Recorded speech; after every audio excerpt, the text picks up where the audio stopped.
Welcome to the Online Digital Marketing Podcast. We'll be discussing marketing strategies, trends, and tips that will help your business succeed in the digital age. Every episode, we'll be interviewing industry professionals and providing valuable insights on how to leverage digital tools for maximum engagement and ROI. Don't forget to subscribe so you can stay up to date on the latest trends in online marketing.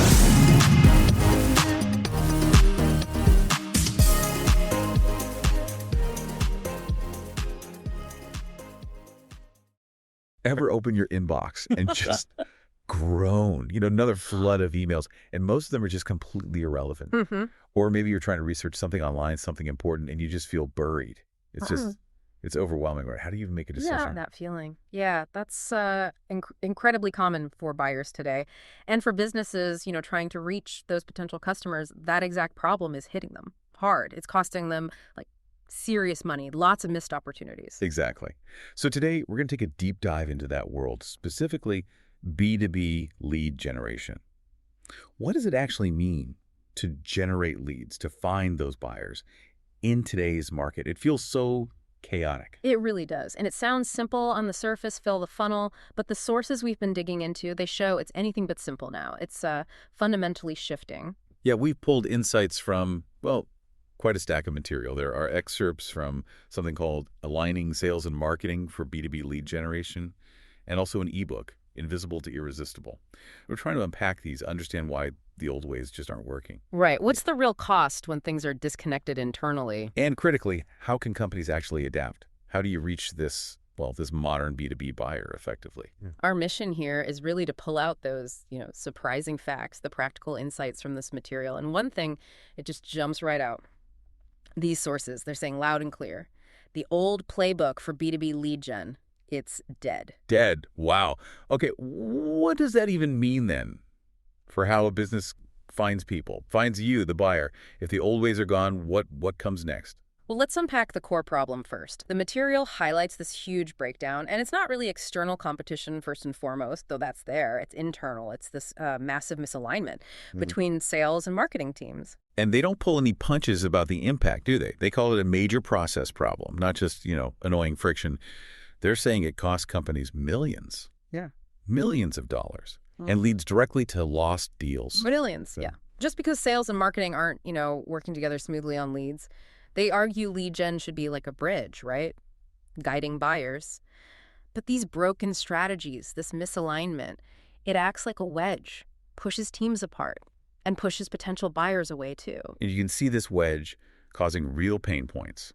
The first one they really detail is how sales teams often feel like they're just drowning in unqualified leads. Oh yeah, this is a huge one. Marketing, they might be getting measured, rewarded even, based purely on the volume of leads they bring in. Doesn't matter if those leads are ready or even a good fit, just volume. Yeah, there was this phrase in one source that really stuck with me. Sales teams quietly seethe over a flood of leads that aren't anywhere near ready to engage. Yeah. Just imagine being that sales rep, right? Your time's valuable, and you're getting lists of people who downloaded a white paper 6 months ago and aren't picking up the phone. Exactly. That frustration. It's real. And it leads to all sorts of problems. Sales starts losing trust in marketing's leads, so they, maybe don't follow up as quickly or at all. Marketing feels like their work isn't valued because sales isn't acting on it. And ultimately, revenue suffers. The sources really stress this isn't usually sales being lazy. The core issue is the quality, the readiness of those leads being passed over. And then there's the flip side. Another big symptom is that marketing's actual contribution, its impact on revenue. It often feels invisible to the rest of the company, especially leadership. Yeah, and this comes down to a few things according to the sources, like unclear reporting. Maybe leadership just sees sales as the only real revenue engine, And often there's this failure to clearly connect what marketing does, content, events, those leads, to actual closed deals, money in the bank. And if marketing can't prove that revenue impact, well, guess what happens? Budget cuts. Yeah. They get seen as a cost center, not a growth driver. Underpinning all of this, the sources say, is something really fundamental. Often, there's just no shared, agreed-upon definition of what a good lead even is. It sounds so basic, doesn't it? But it's missed all the time. Marketing might say a lead is someone who, downloaded an ebook. That's their definition, action-based. Right. But sales is thinking completely differently. They're thinking budget, authority, need, timing, band criteria. Someone who's actually ready for a sales conversation now. And if those definitions don't match up, you get exactly that situation we talked about. Marketing hits their volume target based on their definition. Sales looks at the list based on their definition and goes, nope, maybe one here, and most get ignored. They just fall into this black hole between the teams. The sources even share this powerful story about Jake, a VP of sales. He lost a $500,000 deal, a huge deal. Why? Because a lead that marketing had flagged as high intent just sat there. Sales didn't follow up for weeks after marketing handed it over. Weeks. $500,000 lost just because of a delay in the handoff. And the material frames this really clearly. It's a process problem. Not necessarily blaming Jake or the marketing person. The system, the process for identifying, qualifying, passing, and acting on that lead, it was broken. So if we connect these internal process mess-ups to the outside world, it makes sense why the old playbooks are failing, right? They're not just broken inside the company. They're not built for you, the buyer, how you actually operate today. Exactly. And this is where it gets really interesting. The sources spend a lot of time describing today's B2B buyer, you. They paint a picture of someone who's cautious, definitely overwhelmed with options, and incredibly informed, way more informed than before. And the stats they pull out are pretty staggering. Get this. They say buyers consume, on average, 13 pieces of content before making a decision. 13. 13 pieces. That's a ton of research before they even think about talking to a vendor. And get this, too. They interact with a brand, on average, 27 times across all sorts of channels before they actually engage with the sales rep. 27 interactions. That's not a straight line, is it? And decisions aren't made alone or quickly. The sources say buying decisions usually involve, 6 to 10 stakeholders? A whole committee has to agree. And the data, this was from 2025 they cited, suggests these decisions are taking 23% longer than just the previous year. Plus, only 34% of buyers they surveyed actually plan to finalize a purchase within the next year. That number was down. Wow. That explains what the sources call choice overload. They use this analogy like scrolling through Netflix forever. Too many options, maybe you just give up or rewatch something old because deciding is too hard. Too many vendors, too much information. Maybe it all starts sounding the same. It just leads to delays, paralysis. Yeah, they share this example. Sarah, a director of marketing looking for new software. She's doing the research, right? Downloading guides, watching webinars, all that stuff. But she's just overwhelmed. Every vendor kind of sounds the same. The decision feels big, risky. And here's the kicker about Sarah, according to the sources. She's making up her mind, or at least narrowing down her choices way, way before any vendor might even know she's looking. By the time she hits a vendor's website, if she even does, she's probably already leaning heavily toward one or two options she found earlier. And the brutal truth, as the material puts it, is basically this. If your brand wasn't showing up early in her research phase, wherever she was doing that research, you're probably already out. You're not even in the running. It's less like a funnel, they say, and more like navigating a complex maze. Okay, so that completely blows up another idea, right? The illusion the sources talk about that just generating a high volume of leads means you're winning. Exactly. Based on this material, marketers often fall into that trap. They mistake simple digital interactions, getting an email address, for real sales-ready leads or genuine intent to buy. Yeah, they list these examples. An email address doesn't automatically mean intent. Downloading something doesn't mean they have demand now. Registering for a webinar doesn't mean they're ready to buy your solution. Right. You got their contact info. Great. It's a name. But does it actually mean they're ready to purchase your thing? Often the answer is just no. And that leads right back to that painful disconnect we talked about earlier. Marketing celebrating. Look at all these leads. While sales is looking at the same list going, yeah, but none of them actually want to talk to us. That dialogue.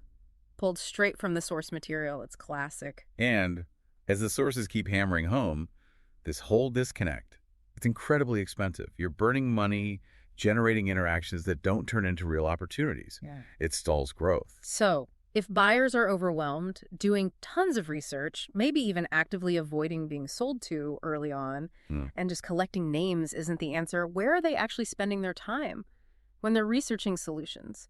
The sources say probably not starting on vendor websites. They suggest buyers often actively try to avoid vendor sites at first. They want objective info. Right. So where are they then, according to the sources? Well, they're reading places like Forbes, Harvard Business Review, Wall Street Journal. They're on peer review sites, think G2, Trust Radius, checking out comparisons, what actual users say. They're definitely on LinkedIn. And in, private professional communities, asking people they trust for recommendations. Okay, that changes the game then. The advice from the material is pretty clear. Stop just waiting for buyers to somehow find your website, your own channels. You need to start putting your content, your expertise, your brand's viewpoint where they're already looking. Where they already spend their time. And they introduce this concept of omnipresence. It's not just being visible. It's about being, everywhere your ideal buyers are actively researching and engaging, seamlessly fitting into their trusted information streams. They shared this example of Mia, a senior demand gen manager. On paper, her team was doing great. Good content, high engagement metrics on their stuff, leads coming in. But the sales pipeline stalled.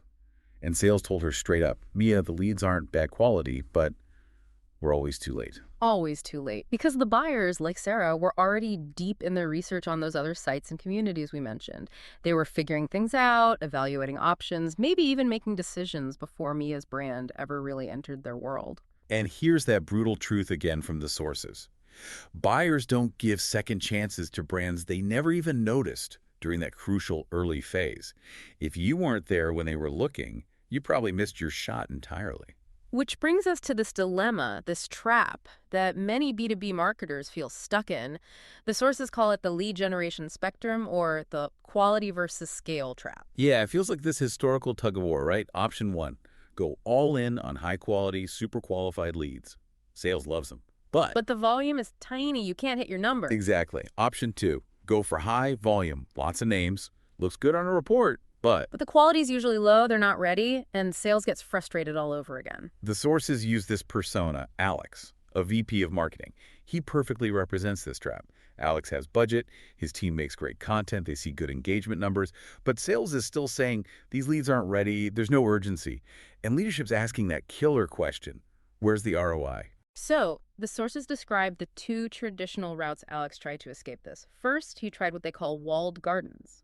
These exclusive platforms promising high precision, really good quality leads because they control the whole environment. And yeah, initially, the quality is good. Sales is happy for a bit.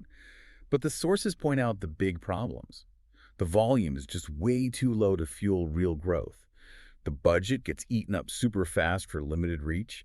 It just doesn't scale. It's like, an exclusive VIP club, great if you're one of the few inside, but you can't build a big business that way. Right.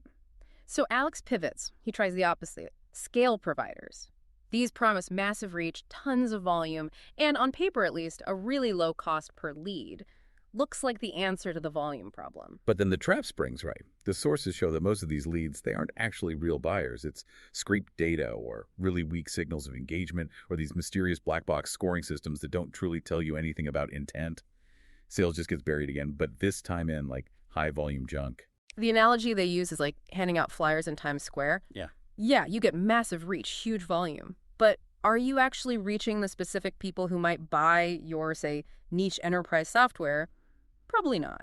Very few of them. So the bottom line from the sources is that neither of these old approaches, the exclusive quality club or the mass market flyer drop, really works well enough anymore. Not for driving consistent growth with today's buyer. Alex is stuck because the models themselves are flawed for this new reality. Okay, so what's the fix?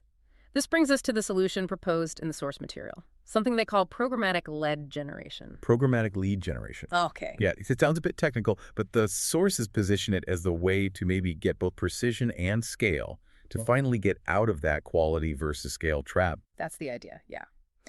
According to the material, this approach uses technology to essentially automatically place your content, your expertise, your brand message right where your ideal buyers are already researching and engaging online.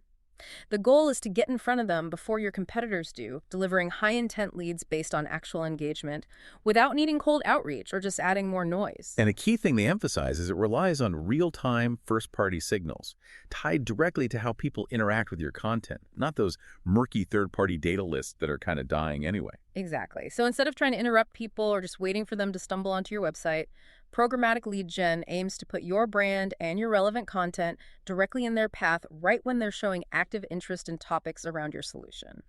The sources call it achieving smart, timely, trusted placements. Okay, so how does this actually fix those painful mistakes we talked about earlier? They use another example, Mark, a director of growth marketing. His campaigns look good, clicks, maybe downloads, but the results are flat. Right. So to fix the low-quality lead problem, the material says you have to prioritize first-party data. That means focusing on verified buyer behavior, getting explicit permission for contact, targeting based on actual content engagement. Basically, ditch the bad data, ditch the bot lists. And to fix the content misalignment, it's about matching your content not just to a topic, but to the buyer's intent and where they are in their journey. Are they just becoming aware? Are they comparing options in the consideration phase? Or are they making a decision? And crucially, delivering that right piece of content where they already are online, not just hoping they find it on your site. The content needs to pull them forward. And critically, to fix that lack of visibility and the slow follow-up disaster, the sources push for transparent platforms. You need instant engagement insights. You need to be able to optimize campaigns while they're running, not after they're over. Real-time visibility is key. Waiting for wrap-up reports, way too late. And the speed thing, again, leads routed within minutes. Reps notified immediately. Thinking back to Jake's lost deal, that delay is killer. Yeah. They actually recommend auditing your current lead response times. If it's taking more than, say, 15 minutes, your chances plummet. More than an hour, might as well not bother. Which brings us right back to fixing that sales and marketing alignment. The sources give concrete steps that work with this programmatic approach. First, absolutely essential, define shared lead criteria up front. Yes, this seems so crucial. Sales and marketing have to sit down and agree. What makes a good lead? Use a clear scoring system for demographics, behavior, engagement level. Agree on the exact point when a lead is truly sales ready versus needing more nurturing. And give both teams full visibility into that. No more finger pointing. Second, radically improve the handoff. When a lead does go to sales, they need more than just a name and email, right? The sources say reps need context. What content did this person just engage with? What problems does that suggest they have? What stage of the journey are they likely in? Yeah, include those engagement insights with every single lead. That lets sales have a much smarter, more relevant first call, not just a cold, hey, saw you downloaded something. And third, and we keep saying it because the sources hammer it home, deliver those qualified leads instantly. Deals are lost in delays. High-intent signals need to trigger alerts and get leads into the sales queue within minutes, enabling that rapid contextual follow-up. So looking ahead now, the sources kind of wrap up by highlighting a few key trends that are really reshaping all of this. B2B marketing, lead gen. Yeah, first-party data is king. It has taken over third-party cookies, tracking. It's going away. Buyers want control. Success now really hinges on capturing real intent from those direct, permissioned interactions. And second, real-time insights aren't just nice anymore. They're a competitive edge. Timing. The sources make a really strong case that the fastest, most relevant follow-up often wins. If your systems are slow, you're already behind. Plus, third, personalization has evolved. It's not just sticking a name in an email subject line anymore. It's much deeper now. It's about showing up at exactly the right moment with content that speaks directly to their specific problem based on their actual behavior. Generic stuff. It's just noise now to that overwhelmed buyer. And the sources really emphasize adapting to this stuff isn't optional anymore. It's critical now. Companies need to pick approaches that build trust, make sure they show up where buyers already are, and focus on genuinely engaging people based on intent, not just harvesting names. Yeah, and that closing thought from the material on this section is pretty stark. The future isn't coming, you're living it. These aren't far-off predictions. This is the reality of B2B buying and selling today. Okay, so let's recap this deep dive then. The old ways of B2B lead generation, pretty clearly broken. Largely because they were built for a buyer journey that doesn't really exist anymore, and they suffered from that really expensive internal misalignment between sales and marketing. Right. That misalignment isn't just, annoying. It's a process failure, costing companies millions, killing deals. And the modern buyer, they're overwhelmed, super informed, doing deep research in trusted places long before they want to talk to a vendor. So the big takeaway from all these sources seems to be, you don't just need more leads, you need real buyers, people who are actually interested, actively researching, and ready to engage, but on their terms. And that requires precision, speed, and trust. And the sources argue that getting there means shifting towards approaches like programmatic lead generation, using that verified first-party data to be where buyers are combined with fixing those fundamental operational issues. Shared definitions between sales and marketing, better handoffs with context, and instant lead delivery. This whole picture, it leads to a final thought, kind of a provocative one drawn right from the material. Yeah, it's that sales and marketing alignment. It isn't just a nice to have anymore. It's not a luxury. It's a necessity, like for survival and growth in this market. Because if you don't fix that gap, that fundamental disconnect between sales and marketing, and if you don't adapt how you reach buyers, your competitors who do figure this out, they're going to take your market share. So the question is, are you ready to stop chasing and start closing? Ready to take your online business to the next level?